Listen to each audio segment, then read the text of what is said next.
नमस्कार। उम्मीद करते हैं कि आप सभी लोग अच्छे होंगे। दिल्ली सल्तनत में खिलजी वंश के एक सुल्तान अलाउद्दीन खिलजी के कई ऐतिहासिक घटना बड़ी ही चर्चित है। उसमें से उनके द्वारा कठोरता से लागू किए गए बाजार नियंत्रण प्रणाली बहुत ज्यादा ही चर्चित विषय है। उन्होंने बाजार नियंत्रण प्रणाली में इतने कठोर नियम लागू किए थे कि जो भी व्यापारी कम तोलता था तो जितना कम तोलता था उसके शरीर से उतना ही मांस काट लिया जाता था।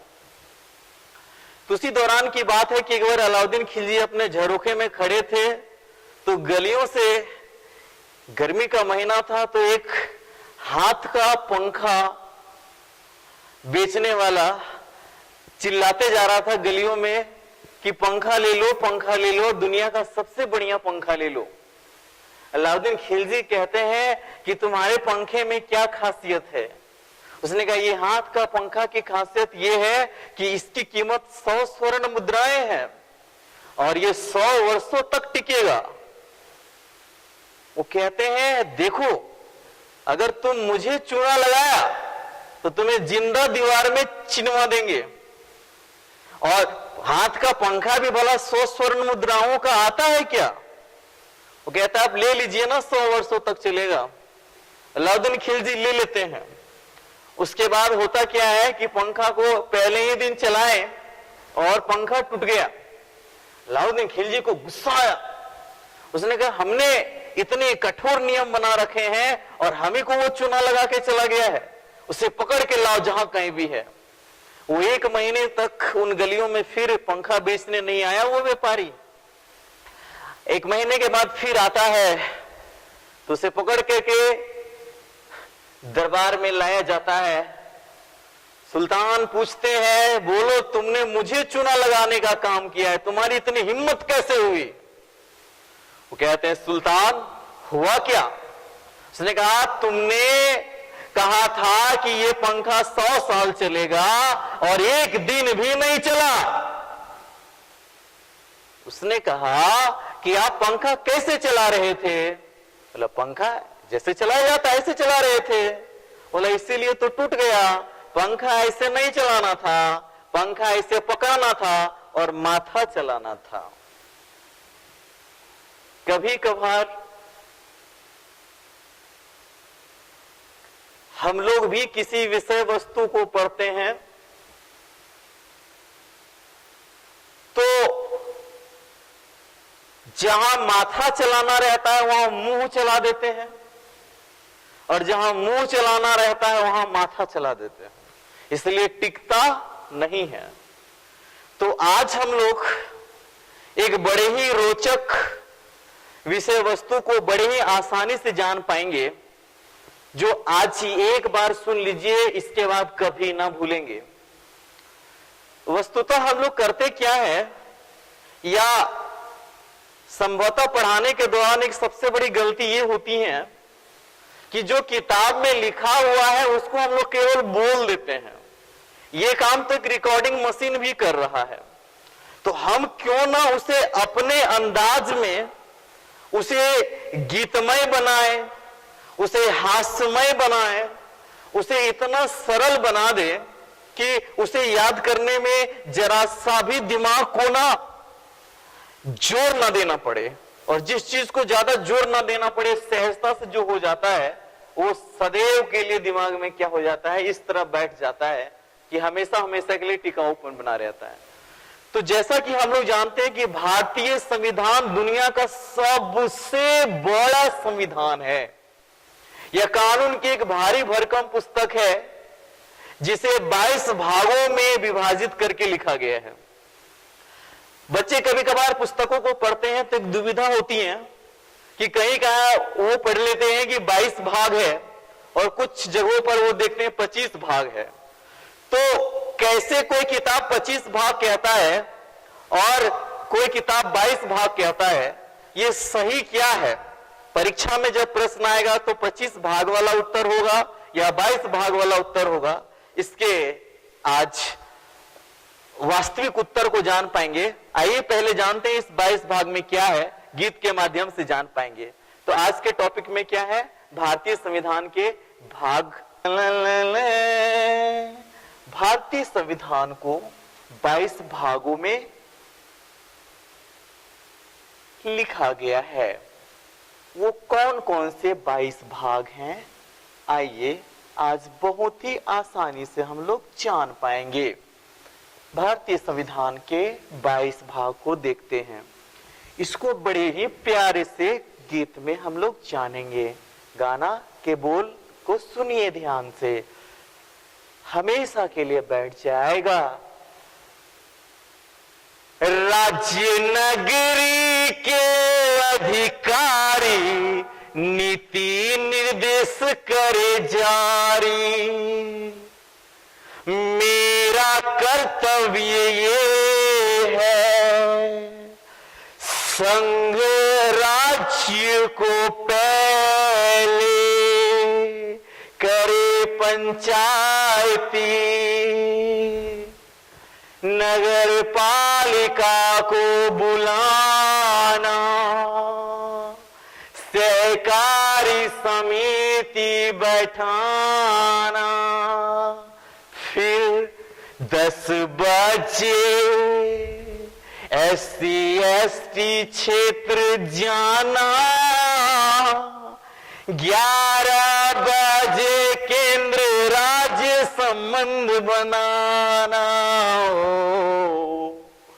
12 बजे संपत्ति का बंटवारा, 13 व्यापारी और 14 सेवा अधिकारी में करना हो, 15 को चुनाव है 16 वर्गों में, 17 की राजभाषा को जाना, 18 के आपात में, 19 को पार करके 20 में करना है संशोधन, 21 में विशेष उपबंध, 22 में है संक्षिप्त नाम। इस तरह से 22 भाग को इस गीत में हम लोग पिरो लिए। आइए जानते हैं बारी बारी से कैसे था। राज्य नगरी के अधिकारी करे नीति निर्देश जारी, राज्य नगरी के अधिकारी नीति निर्देश करे जारी।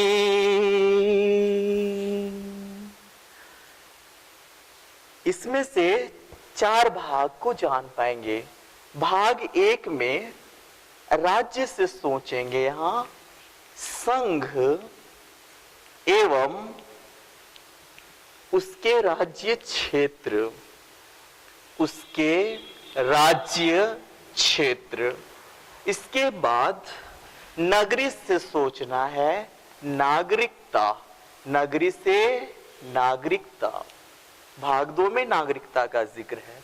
अधिकारी से यहां सोच लेना है मौलिक अधिकार। ये छोटे छोटे वर्ड क्या करेंगे, पूरा समझने में मदद करेगा। मौलिक अधिकार, मौलिक अधिकार कितने भाग में है, भाग 3 में है। उसके बाद 4 में देखेंगे तो 4 में क्या है, राज्य का नीति निर्देशक तत्व है। राज्य का नीति निर्देशक तत्व, राज्य का नीति निर्देशक तत्व कितना भाग में है, भाग 4 में है। इससे आप अनुच्छेद को भी जान सकते हैं। पहला में कितना है, 1 से 4, 1 से 4 अनुच्छेद तक में आता है। यहां पर आप अनुच्छेद को भी साथ में याद रख सकते हैं। 1 से 4 5 से 11, 12 से 35, 36 से 51। इस तरह से अनुच्छेद को भी साथ में जान पाए तो कैसे याद रख पाएंगे? इतना प्यारा सा धुन है ना, मन करेगा नृत्य करें, नाचे।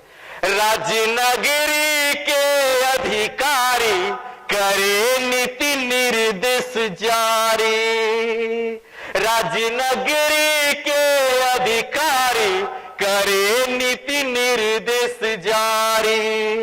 अब आगे 4 के बाद हम लोग देख पाएंगे अगला कड़ी क्या है। मेरा कर्तव्य ये है, मेरा कर्तव्य ये है, संघ राज्य को पहले, संघ राज्य को पहले, संघ राज्य क्षेत्र से करे पंचायती, नगर पालिका को बुलाना, नगर पालिका को बुलाना, सहकारी समिति बैठाना। तो इसमें से आगे आएंगे 4 के क, फिर भाग 5, फिर 6, फिर 7, फिर 8, 9। ये 9 का क होगा और ये 9 का ख होगा। मेरा कर्तव्य से मौलिक कर्तव्य को ध्यान रखना है। मेरा कर्तव्य ये है तो मौलिक कर्तव्य सोचना है। संघ जिसको हम लोग केंद्र भी कहते हैं, और राज्य की चर्चा किसमें है? भाग 6 में। पहले से निकाल लेना है, पहले से ध्यान देना है, पहले से निकालना है। पहली अनुसूची के खंड ख के राज्य, पहली अनुसूची के खंड ख के राज्य। हालांकि इस भाग 7 को निरसित कर दिया गया है 7वां संविधान संशोधन 1956 में। निरसित मतलब इसे अब इसलिए स्थान नहीं दिया गया है क्योंकि पहली अनुसूची के खंड ख में वे राज्य आते थे जहां पर राजा महाराजा होते थे, नवाब होते थे, निजाम होते थे। अब तो भारत में ऐसे कोई राज्य नहीं है। उसके बाद 8 में संघ राज्य क्षेत्र, जिसे हम लोग केंद्र प्रशासित राज्य भी कहते हैं। तो केंद्र प्रशासित राज्य कितना में? भाग 8 में इसकी चर्चा किया गया है, केंद्र प्रशासित राज्य। फिर हम लोग जानेंगे पंचायती राज और नगर पालिका और सहकारी समिति। इसका हम लोग अनुच्छेद भी जान सकते हैं। मौलिक कर्तव्य के लिए अनुच्छेद 51 का क में है। उसके बाद संघ की बात करेंगे तो संघ में आ जाएंगे तो ध्यान देना, केंद्र की चर्चा किया गया है, यहीं से लेंगे अनुच्छेद 52 से लेकर के सीधे 151 तक पहुंच जाइएगा। उसके बाद जब हम राज्य की बात करेंगे तो राज्य के अंतर्गत में अनुच्छेद फिर अगला कड़ी में हम लोग खुद जा सकते हैं, 152 से चालू करिएगा। तो 152 से लेकर के अनुच्छेद 237 तक आता है कितना? भाग 6 में। 7 में जो पहली अनुसूची के खंड ख के राज्य थे, इसका चर्चा अनुच्छेद 238 में था, जो निरसित कर दिया गया है, यानी हटा दिया गया है। फिर केंद्र प्रशासित राज्य आएगा 239 से लेकर के 242 तक। इसको आसानी से इसलिए भी याद रख पाएंगे क्योंकि 243 से फिर पंचायती राज चालू हो जाता है। तो ये पंचायती राज, नगर पालिका और सहकारी समिति जो है, ये सब कितना में आता है? 243 अनुच्छेद में आता है। और 243 अनुच्छेद में आप देख पाएंगे तो यहाँ पंचायती राज का जो चर्चा किया गया है वो क से लेकर के ट वर्गीय न तक किया गया है। और अगर नगर पालिका की बात करेंगे त से लेकर के य का छ तक किया गया है। इसके बाद अगर सहकारी समिति की बात करेंगे तो यहाँ य से ज तक लेकर के यहाँ तक फिर य का न तक में चर्चा किया गया है। इस तरह से ये सब 243 के अंतर्गत ही आते हैं, साथ साथ में अनुच्छेद भी होता जा रहा है। तो हम लोग जान पाए मेरा कर्तव्य ये है संघ राज्य को पहले संघ राज्य क्षेत्र से करे पंचायती नगर पालिका को बुलाना सहकारी समिति बैठाना। भाग 9 तक देख पाए। भाग 10 के कड़ी को हम लोग किस तरह याद किए हैं? 10 बजे SC/ST क्षेत्र जाना 11 बजे केंद्र राज्य संबंध बनाना। तो SC/ST क्षेत्र जाना यहां से निकालना है अनुसूचित और जनजातीय क्षेत्र और जनजातीय क्षेत्र। उसके बाद अगला कड़ी हम लोग देख पाए 11 बजे। ये बजे बजे करके हम लोग क्या कर पा रहे हैं? 10-11 सूचित कर पा रहे हैं। 11 बजे केंद्र राज्य संबंध बनाना। केंद्र राज्य को हम यहाँ पर कह सकते हैं संघ और राज्य भी। केंद्र और राज्य में के बीच संबंध को देख पाए। फिर 12 बजे वित्त संपत्ति का बंटवारा।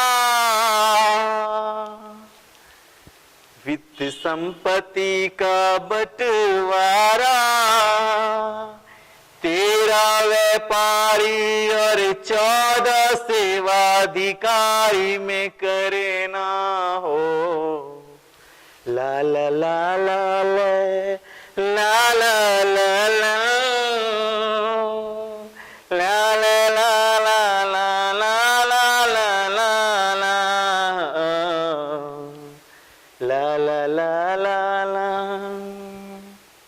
ध्यान देना है। वित्त संपत्ति समागम और इन सारी चीजों की चर्चा जो किया गया है 12 में। और हम लोग ध्यान दिए होंगे पहले संपत्ति का अधिकार जो मौलिक अधिकार था उस मौलिक अधिकार को हटा करके कानूनी अधिकार बना करके अनुच्छेद 300 के क में रखा गया है जो भाग 12 के अंतर्गत आता है। 13 में व्यापार वाणिज्य भारत कि राज्य क्षेत्र के अंतर्गत में व्यापार और जो वाणिज्य क्षेत्र है इसी भाग के अंतर्गत आते हैं। 14 में क्या आएंगे? जो सिविल सर्विस वाला एग्जाम जो भारत सरकार और राज्य सरकार के अंतर्गत में जो उसके अधीन काम करने वाले जो सेवा देने वाले अधिकारी होते हैं इसी के अंतर्गत आते हैं। तो हम लोग यहाँ कर सकते हैं क्या? संघ और राज्य के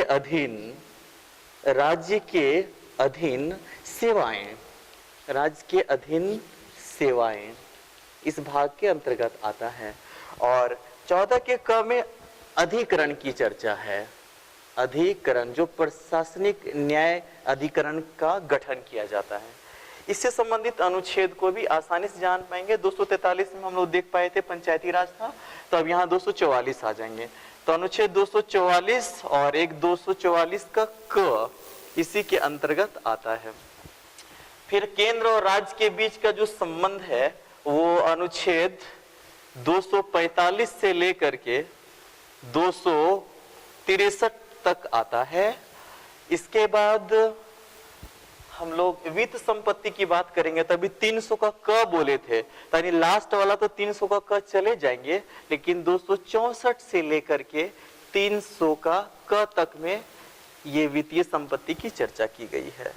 वाणिज्य और व्यापार की करेंगे तो ऐसा ध्यान रखें एक साथ व्यापार करेंगे, यानी 300 अनुच्छेद 301 से लेकर के 307 तक में भाग 13 आता है। संघ और राज्य के अधीन जो सेवाएं हैं ये 308 से प्रारंभ होगा, 308 से लेकर के कहां तक पहुंच जाएंगे, 323 तक पहुंच जाएंगे। और ये जो अधिकरण है 14 के क में, तो ये 323 में ही आएगा। 323 का क और ख आएगा, 323 का क और 323 का ख। ये अनुच्छेद क्या है, इन भागों में शामिल है।